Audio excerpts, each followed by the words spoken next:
Okay guys, welcome to another video. In today's video, it's going to be like, what's my current EDC?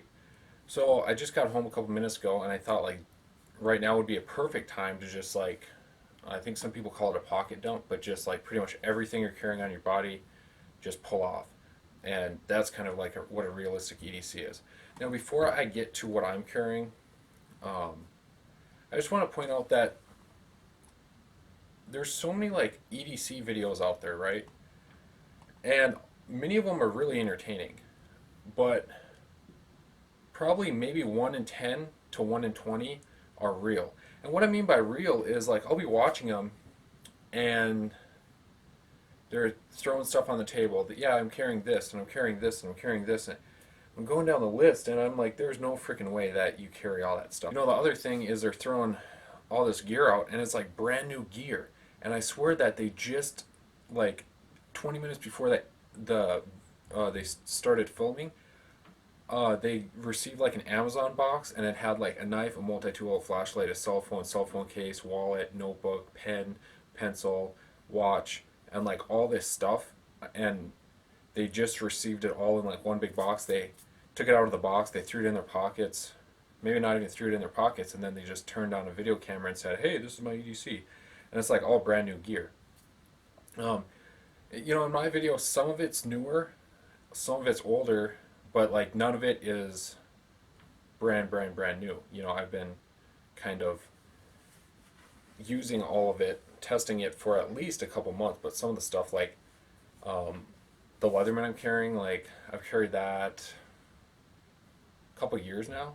Um, you know, so I just wanted to preface my video by saying that like I'm not carrying a lot of stuff. I'm not carrying a lot of like brand new, fancy, shiny stuff that you should go out and buy.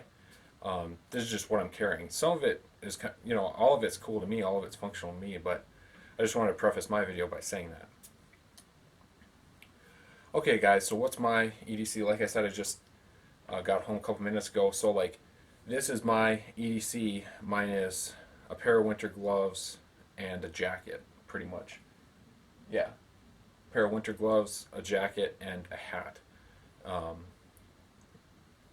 just because it's kind of cooler weather now. So, I don't know where I should really start, so I'll just start in this pocket. So, let's see.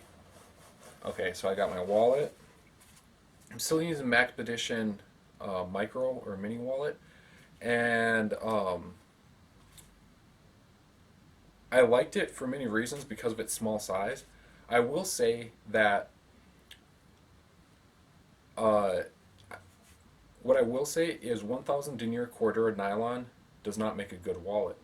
The reason why is it's so abrasive that what I found out was happening to at least me is my credit cards, the magnetic strip, how you slide it, and the chip, how you push it in the machine, carrying in the pocket, it's moving around a little bit, the cards are, and that magnetic strip and that chip and just parts of the card are wearing on that sandpaper like 1000 denier Cordura. So I was going through credit cards left and right. The magnetic strips were wearing off. And I finally realized I think it's the wallet. So I'm still using it. I'm either going to buy a new one or I'm going to get Hypalon, which is like a rubber type material, and I'm going to buy some Hypalon and just sew my own, make my own wallet. I think Hypalon might be the best choice because it doesn't absorb moisture. It's pretty grippy, but it's pretty smooth. It's not super abrasive. I'm not a fan of wallet. I'm not a fan of leather. There's not many other fabrics out there. But yeah, if you guys know of a good like EDC type wallet that can hold some cash, some cards and stuff like that, some ID, leave it in the comments below. But yeah, at least in my personal findings, long-term review, 1000 denier doesn't really make a good wallet material.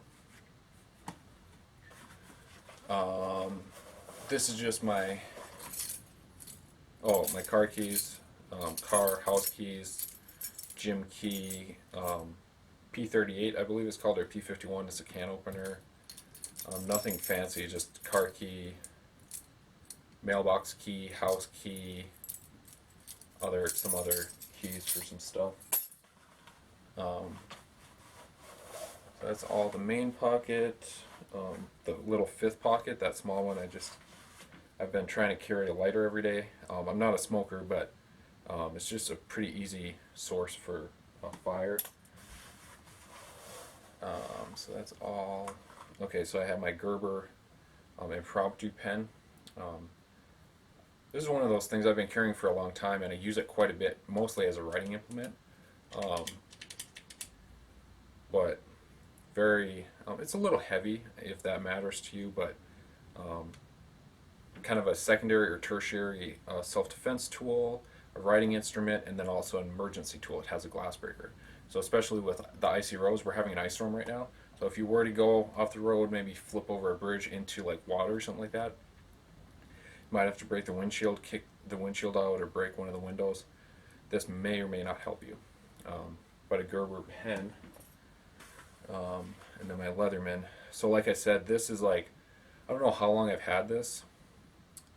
And like right off the bat, a lot of the finish started wearing off. This is called the Leatherman Skeletool CX. So it has like a 154 cm blade on it, and that's one of my favorite blade steels. It has some carbon fiber inlays. It has a spare bit, pair of pliers, pair of wire cutters. I like this one. You know, it weighs like 5 ounces or something like that. I also will carry the Leatherman Wave because I have the pocket clip. But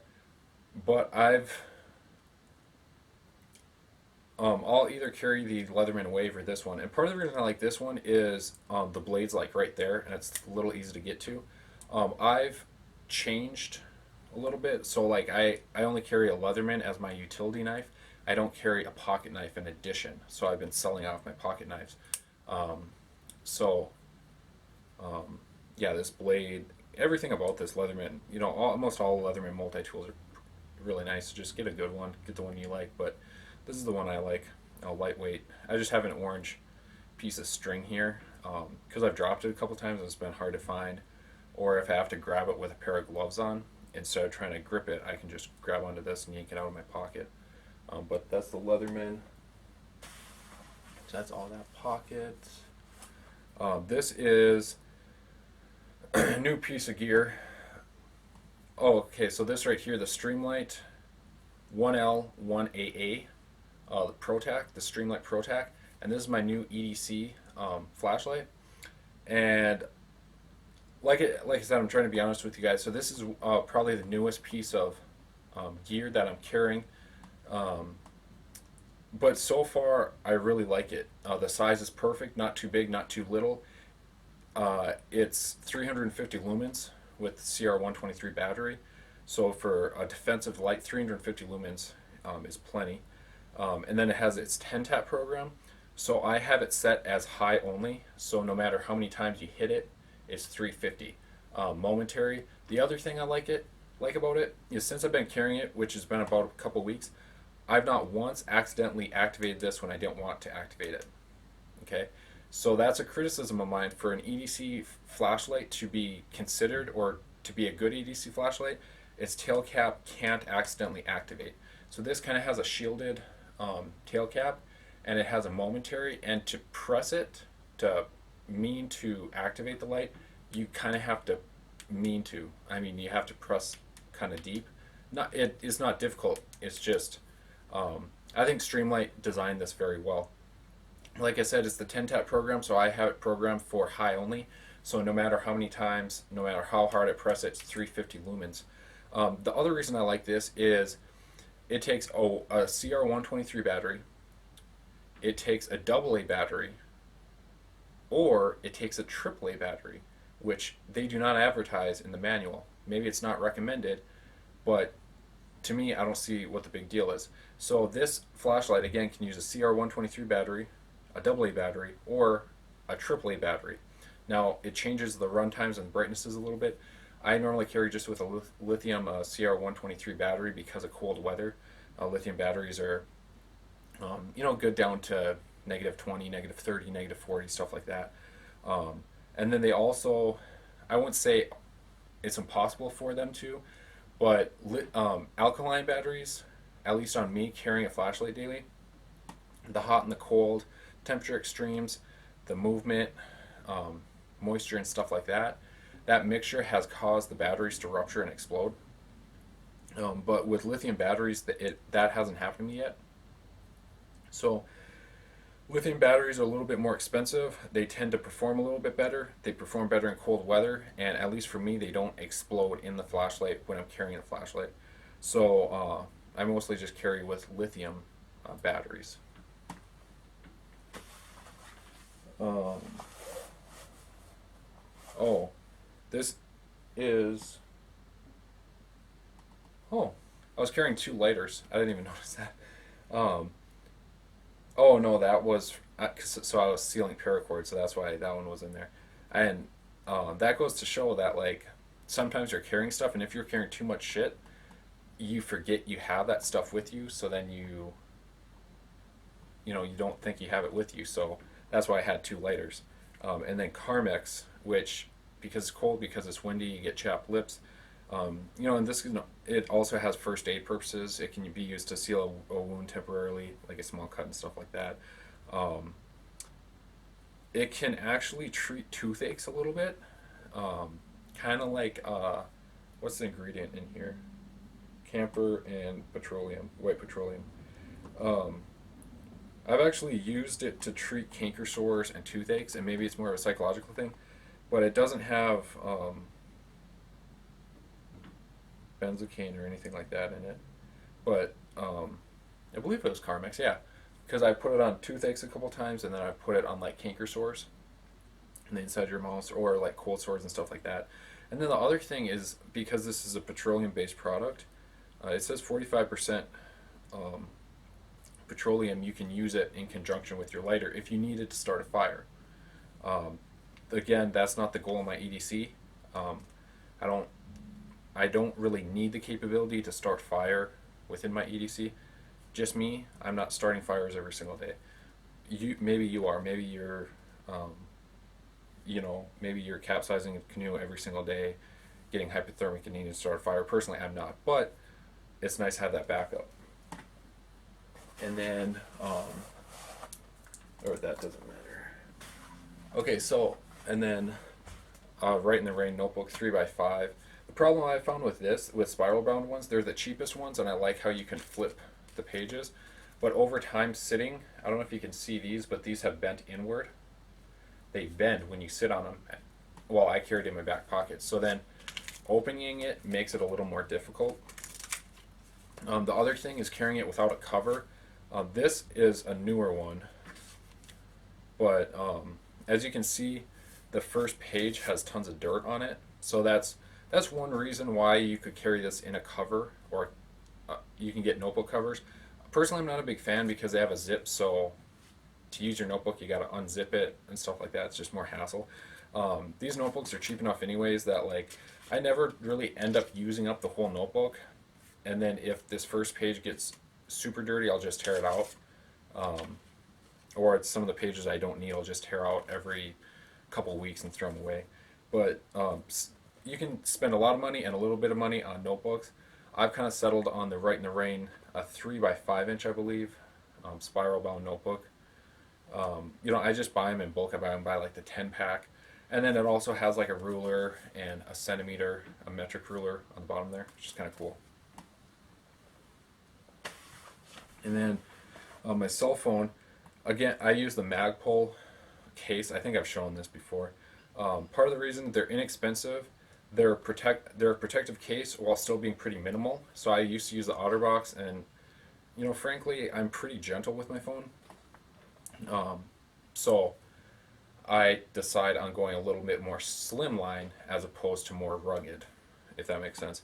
But I chose Magpul. I chose orange because some people are like Magpul. When you pull your phone out, you're sending a message that you're. I forget what the people's logic is behind, like something with the gray man concept. So if you have gun-related contraband or something that you're carrying, and somebody was to see that, it would give them a message that, what? I'm not sure. But with that being said, some people choose the FDE, the OD, the black, and stuff like that. I chose orange, frankly, because I don't know. I just think it's pretty cool. And then a couple times, I've lost my phone, so I was like, you know what? I'll get orange. It's a pretty bright color. And then if you drop your phone and stuff like that, and I've had this 6 to 8 months, maybe. Yeah, probably realistically about 6 to 8 months, and the color's holding up pretty good. I got this one on sale for like, there's some dirt and stuff on there. I got this one on sale. It was like around $10, and this is the Samsung Galaxy S6. I believe the S6 or S7. It's the second from newest one, but the Magpul phone case.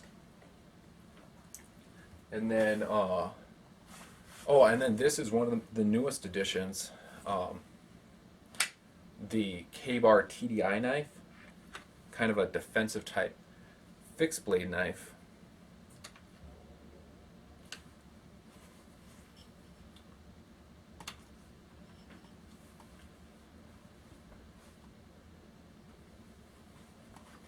Okay, and then the last couple things. This is a newer edition. Like I said, when it's newer stuff that I haven't been using for super long, I'll let you guys know. But this is the K-Bar TDI knife.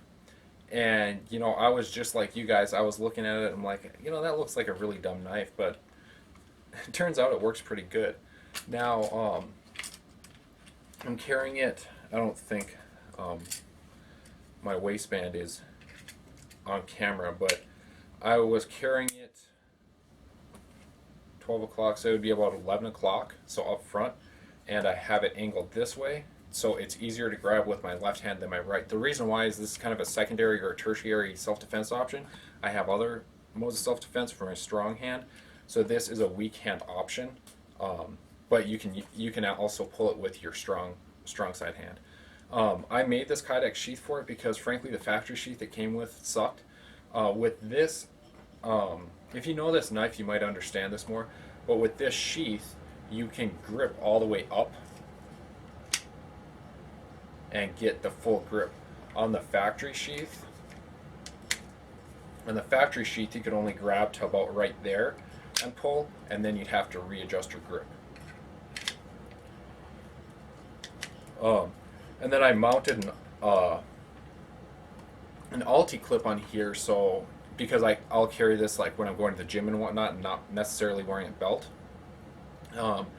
So I mounted the Alti clip because it's not dependent on me wearing a belt. You can also carry this in your pocket and stuff like this, but I carry it on the inside of my waistband, up front by my belt buckle. So that's kind of a self-defense type option. Like I said, I've gone to carrying just a multi-tool and a small fixed blade as opposed to a folding knife.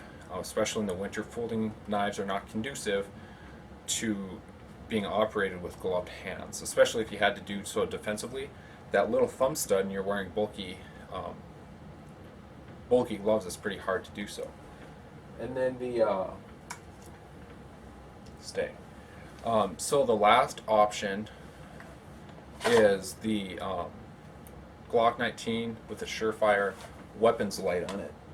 Now, I don't want to devote tons of video or tons of video time to this subject. If you conceal carry, cool. If you don't, that's all right too. It's a very subjective, opinionated subject, touchy subject. Again, if you do, you do. If you don't, you don't. Personally, I do. Now, in one of my latest videos, I made a video talking about a belly band, and that I use a belly band frequently. And a lot of people jumped down my throat saying, "Oh, that's not the best way to carry, blah, blah, blah, blah, blah." And, people didn't get what I was saying in that video. What I was saying is, to me, the belly band was kind of a special purpose holster, and I mostly wear the belly band like when I'm at the gym wearing sweats. I carry inside the waistband. So the holster I'm using is a really good holster. It's made by NSR Tactical, or NSR. Maybe it's not Tactical. I think it's just NSR. And this is called the C3. I think it's called the C3 holster. It's an inside the waistband holster. but it's molded to fit the Glock 19 with the Surefire XC1. And the Surefire XC1, love it, hate it. I don't find it that special, but it's pretty compact, and it gives me an option I didn't have before of having a weapon-mounted light. You know, but overall, this is a pretty good package. This whole package right here weighs like exactly 2 pounds, which is kind of weird. But yeah, the holster, nice retention, nice click. Very comfortable. And then this does not come with the Ulti-Clip, but I put an Ulti-Clip on here, and I like it a whole lot more. And then again, I'll carry it at 4 o'clock or 4:30 o'clock, which is kind of behind. If 3 o'clock is this way, 4 o'clock is like back here, kind of like by your kidney. So I'll carry it at 4 or 4:30. Okay guys, so I hope you guys enjoyed this video. It might have been a little bit long, but I did kind of want to elaborate on some of the stuff I carry and why I carry it. Like again, this was a realistic EDC, which is important to note, because some of them are just kind of fantasy. They're entertaining EDC videos, and they get to show off a lot of cool gear, but it's not super like realistic. The people don't carry the shit they say they carry. The stuff I have on me, like, it's been pretty consistent for the past 6 months or so. 6 to 8 months. But again, I hope you guys like this video. If you did like this video, make sure to give it a big thumbs up below. Like always, if you're a new subscriber, or if you're new to my channel, go back to my homepage, watch some of my current videos.